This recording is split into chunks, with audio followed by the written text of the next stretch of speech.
नमस्कार दोस्तों, आपके अपने YouTube channel Vikas and physical study hub में आपका स्वागत है। मैं आर्मी के लिए महत्वपूर्ण क्वेश्चन साइंस के करवा रहा हूं, जो आने वाले एग्जाम में आपको बहुत ही फायदा होगा। क्वेश्चन नंबर 1, एनिलिडा ग्रुप में मुख्यतः कौन से जंतु आते हैं? ए जोक और केचुआ, बी केचुआ और अमीबा, सी घोंघा और सीपी, डी तिलचट्टा और मच्छर। इसका सही आंसर होगा ऑप्शन ए जोक और केचुआ। एनिलिडा संघ के जीवों का शरीर खंडों में बटा होता है। केचुओं को किसानों का मित्र कहा जाता है, याद रखना है, क्योंकि ये मिट्टी को उपजाऊ बनाता है। एनिलिडा में उत्सर्जन नेफ्रिडिया द्वारा होता है। नेक्स्ट क्वेश्चन, ऑर्थोपोडा ग्रुप में मुख्य कौन से जंतु आते हैं? ए जोक केचुआ, बी तिलचट्टा मच्छर खटमल मक्खी, सी घोंघा सीपी, डी तारा मछली ब्रिटल स्टार। इसका सही आंसर होगा ऑप्शन बी तिलचट्टा मच्छर खटमल और मक्खी। नेक्स्ट, ये याद रखना है, ऑर्थोपोडा जंतु जगत का सबसे बड़ा संघ है। पूछा जाता है कि और जंतु जगत का सबसे बड़ा ग्रुप कौन सा है, तो ऑर्थोपोडा है। इन जीवों के पैर आपस में जुड़े होते हैं। नेक्स्ट क्वेश्चन की तरफ चलते हैं। मोलस्क का ग्रुप के अंतर्गत मुख्य कौन से जंतु या कीट आते हैं? ए तारा मछली, बी जोक, सी घोंघा सीपी, डी मक्खी। इसका सही आंसर होगा ऑप्शन सी घोंघा और सीपी। मोलस्क का संघ के जीवों का शरीर बहुत कोमल होता है, जिसे सुरक्षा देने के लिए इनके ऊपर कैल्शियम कार्बोनेट का एक कड़ा कवच पाया जाता है। नेक्स्ट क्वेश्चन की तरफ चलते हैं। इकाइनोइड मेल्टा संघ के अंतर्गत कौन से जंतु आते हैं? ए घोंघा सीपी, बी तारा मछली ब्रिटल स्टार, सी केचुआ जोक, डी मच्छर और मक्खी। इसका सही आंसर होगा ऑप्शन बी तारा मछली और ब्रिटल स्टार। इस संघ के सभी जंतु समुद्री होते हैं और इनकी त्वचा पर कांटे पाए जाते हैं। नेक्स्ट क्वेश्चन, मनुष्य की पाचन क्रिया का प्रारंभ कहाँ से होता है? ए अमाशय से, बी मुख से, सी छोटी आंत से, डी मलाशय से। इसका सही आंसर होगा ऑप्शन बी मुख से। नेक्स्ट क्वेश्चन की तरफ चलते हैं। मुख में मौजूद लार टाइलिन नामक एंजाइम होता है, जो स्टार का पाचन शुरू कर देता है। नेक्स्ट क्वेश्चन, शिराओं द्वारा कौन सा रक्त प्रभावित होता है? ए शुद्ध रक्त, बी अशुद्ध रक्त, सी दोनों प्रकार का रक्त, डी इनमें से कोई नहीं। इसके सही आंसर होगा ऑप्शन बी अशुद्ध रक्त। कमेंट करके बताओ, शुद्ध रक्त किसके द्वारा बहता है? शिराएं कार्बन डाइऑक्साइड युक्त अशुद्ध रक्त को शरीर से हृदय तक ले जाती है, लेकिन इसका अपवाद है प्लेनोर्मी शिरा, जो फेफड़ों से शुद्ध रक्त को हृदय में लाती है। नेक्स्ट क्वेश्चन, धमनी द्वारा कौन सा रंग प्रभावित होता है? ये आ गया क्वेश्चन। अशुद्ध रक्त, बी शुद्ध रक्त, सी मिला जुला रक्त, डी इनमें से कोई नहीं। इसका सही आंसर होगा शुद्ध रक्त। धमनियां ऑक्सीजन युक्त शुद्ध रक्त को हृदय से शरीर के अंगों तक ले जाती है। इसका अपवाद है पल्मोनरी धमनी, जो अशुद्ध रक्त ले जाती है। नेक्स्ट क्वेश्चन की तरफ चलते हैं। कौन सा विटामिन जल में घुलनशील है? विटामिन ए और डी, बी और सी, सी विटामिन ई तथा के, डी विटामिन ए और के। इसका सही आंसर होगा ऑप्शन बी। जल में घुलनशील कौन कौन से विटामिन है? भैंस गई पानी में और जल में, और अघुलनशील है कीड़ा, याद रखना है, ट्रिक है कीड़ा। विटामिन के, ई, डी और ए ये जल में अघुलनशील है। विटामिन बी और सी जल में घुलनशील होते हैं, इसलिए ये शरीर में स्टोर नहीं कर पाते हैं, मूत्र के रास्ते बाहर निकल जाते हैं, क्योंकि विटामिन ए, डी, ई और के वसा में घुलनशील होते हैं। ये याद रखना, वे ट्रिक याद रखनी है। नेक्स्ट, सोडियम का मुख्य कार्य क्या होता है? ए हड्डियों को मजबूत बनाना, बी यह रक्त दाब नियंत्रित करने में सहायक होता है तथा जल का संतुलन बनाए रखता है, सी रक्त का थक्का जमना, डी फेफड़ों तक ऑक्सीजन पहुंचाना। यह रक्त दाब नियंत्रित करने में सहायक होता है तथा जल का संतुलन बनाए रखता है। नमक का सूत्र है NaCl। सोडियम का मुख्य स्रोत है। शरीर में सोडियम की कमी होने से ब्लड प्रेशर लो हो जाता है। नेक्स्ट क्वेश्चन, पोटेशियम का मुख्य कार्य क्या होता है? ए यह हृदय की धड़कन एवं नाड़ी संस्थान के कार्य को संचालित करता है। बी मांसपेशियों में खिंचाव पैदा करता है। सी दांतों को सफेद रखना। डी ग्लूकोज का निर्माण करना। इसका सही आंसर होगा ऑप्शन ए, यह हृदय की धड़कन एवं नाड़ी संस्थान के कार्य को संचालित करता है। पोटेशियम हृदय की कार्य प्रणाली को सुचारू रूप से चलाने और शरीर में फ्लूइड बैलेंस बनाए रखने के लिए बेहद जरूरी खनिज है। नेक्स्ट क्वेश्चन की तरफ चलते हैं। ग्लूकोज बिना ऑक्सीजन की उपस्थिति में मांसपेशियों में प्रतिक्रिया कर क्या बनाता है? ए CO2, बी इथाइल अल्कोहल, सी लैक्टिक अम्ल, डी एसिटिक अम्ल। इसका सही आंसर होगा ऑप्शन सी लैक्टिक एसिड, जिससे थकान आती शरीर में।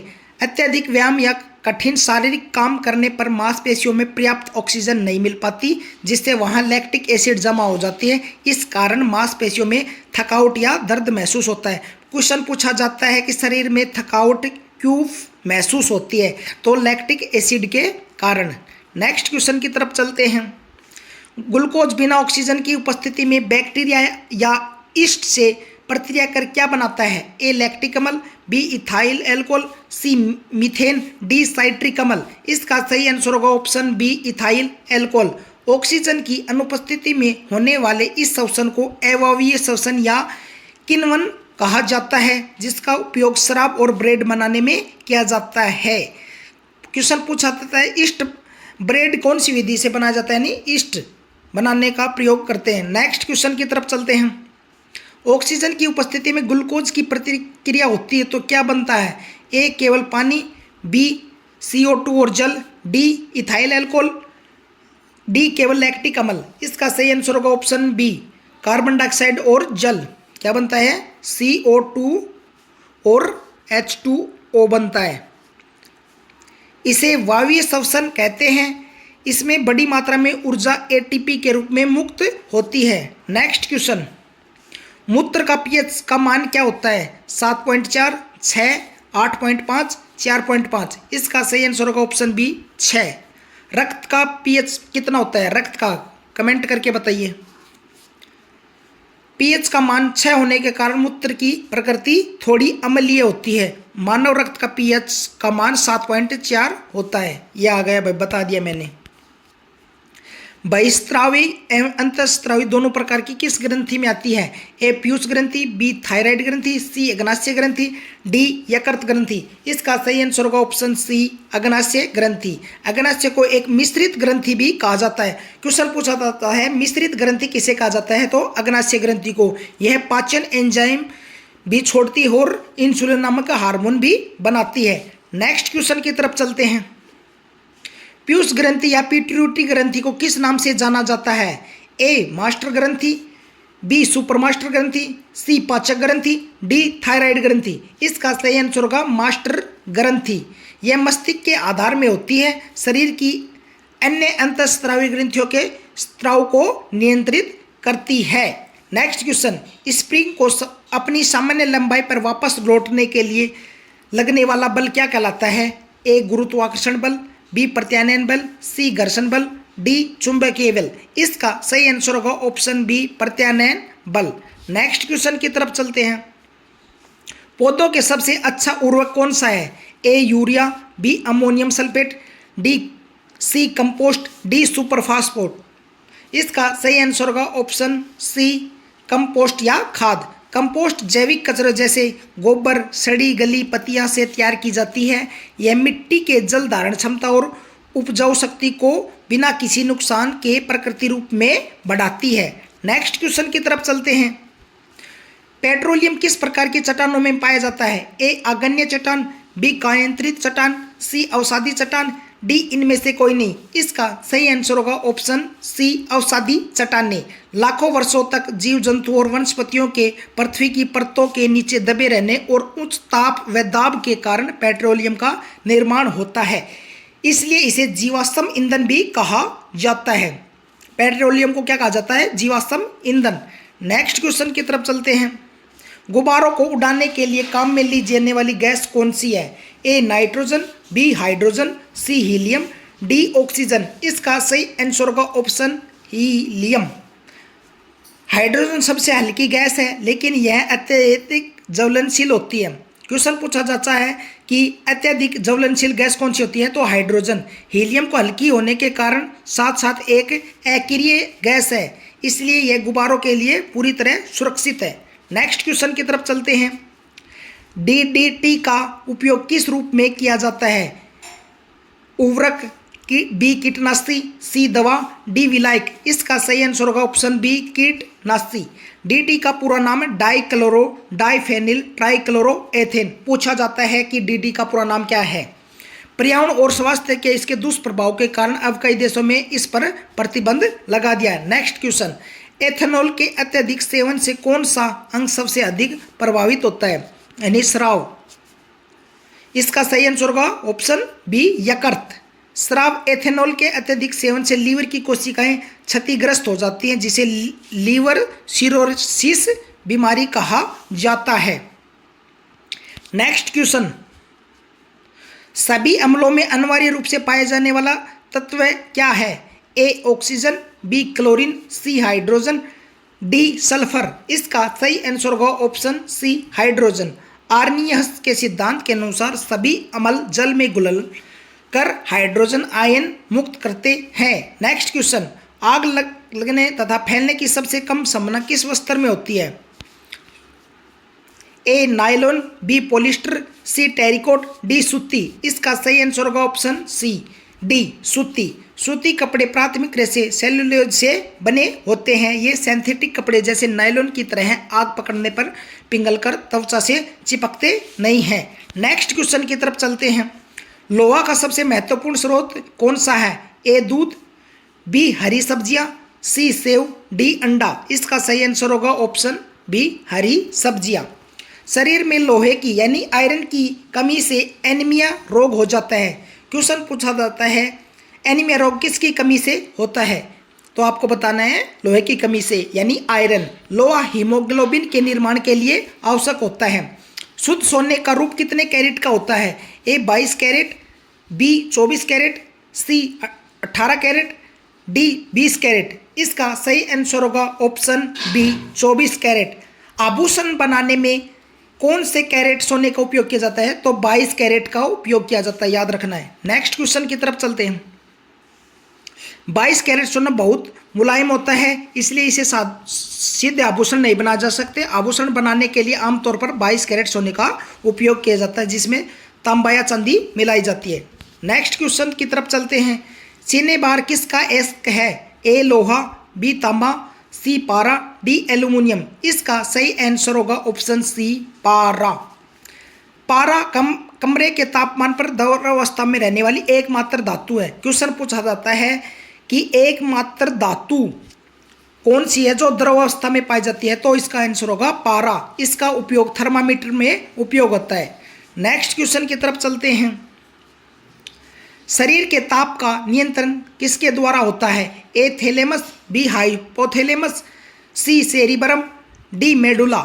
इसका सही आंसर होगा हाइपोथैलेमस। हाइपोथैलेमस ग्रंथि मस्तिष्क में होती है। यह शरीर के तापमान के साथ साथ भूख, प्यास और भावनाओं को भी नियंत्रित करती है। नेक्स्ट क्वेश्चन, लाल अस्थि मज्जा यानी आरबीसी में किसका निर्माण होता है, ए डब्ल्यूबीसी का, बी आरबीसी का, सी प्लेटलेट्स का, डी हार्मोन्स का। इसका सही आंसर होगा ऑप्शन बी आरबीसी का। भ्रूणावस्था में आरबीसी का निर्माण यकृत और पलिया में होता है, लेकिन वयस्कों में यह अस्थि मज्जा में बनती है। नेक्स्ट क्वेश्चन की तरफ चलते हैं। कशेरुक दंड यानी रीढ़ की हड्डी में कितनी हड्डियां होती हैं, ए 26, बी 33, सी 206, डी 12। इसका सही आंसर होगा ऑप्शन बी 33।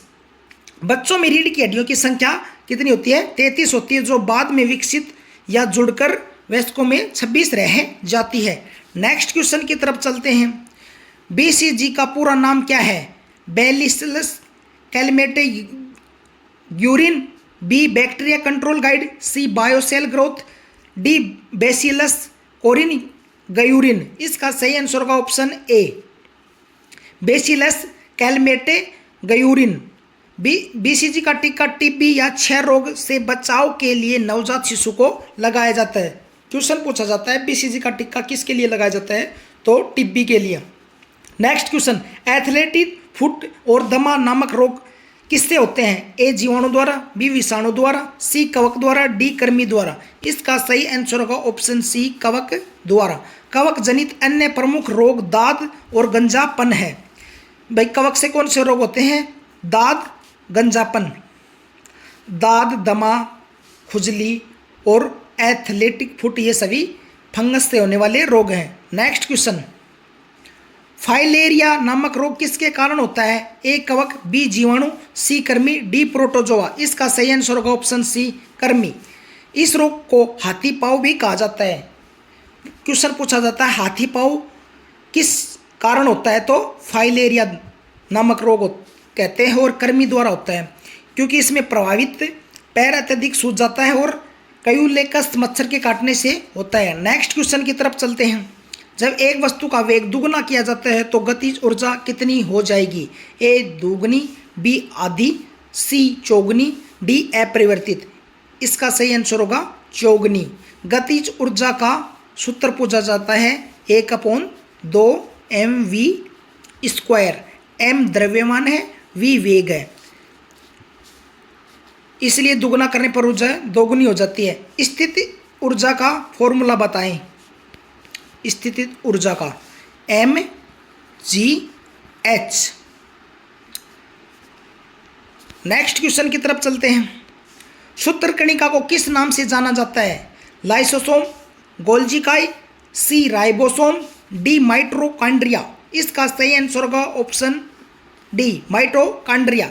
माइटोकॉन्ड्रिया को कोशिका का पावर हाउस कहा जाता है, मोस्ट इंपॉर्टेंट, क्योंकि यहीं पर कोशिकीय श्वसन द्वारा ऊर्जा एटीपी के रूप का निर्माण किया जाता है। नेक्स्ट क्वेश्चन की तरफ चलते हैं। बट वृक्ष यानी बरगद पादपों के किस वर्ग में आता है? ए आवर्तबीजी, बी अनावर्तबीजी, सी थैलोफाइटा, डी ब्रायोफाइटा। इसका सही आंसर होगा ऑप्शन ए आवर्तबीजी।